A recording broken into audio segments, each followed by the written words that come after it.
l'impérialisme international n'est pas tant le choix idéologique proclamé que les actes politiques, économiques et socioculturels conséquemment posés.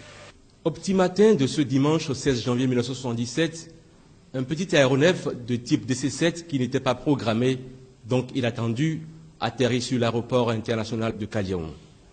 À son bord, des passagers très peu ordinaires. Des hommes en tenue militaire et lourdement armés prennent position pour occuper les points stratégiques de Cotonou en ce temps d'harmattan.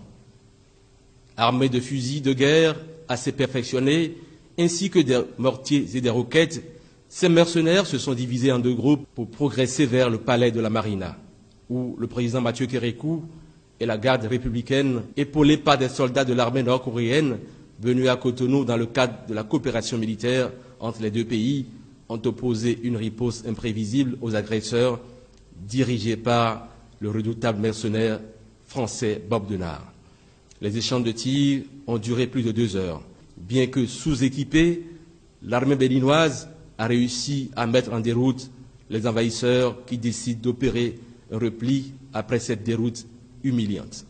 Dans la catastrophe, ces hommes sans foi ni loi ont repris leur avion abandonna, leurs armes et munitions, ainsi que des documents confidentiels. Ces mercenaires de plusieurs nationalités, drogués et armés jusqu'aux dents, avaient pour objectif principal de s'emparer rapidement du palais de la présidence de la République et de renverser le régime militaro-marxiste du lieutenant-colonel Mathieu Kérékou.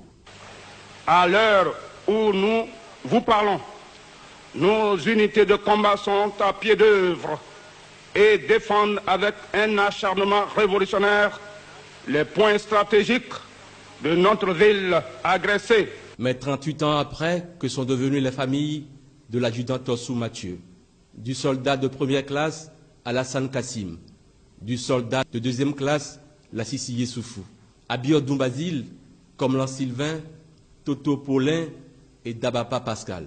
Sinon, cette place des martyrs, rebaptisée place du souvenir. Ces dignes fils béninois, tombés au champ d'honneur, les armes à la main, méritent un peu plus d'attention.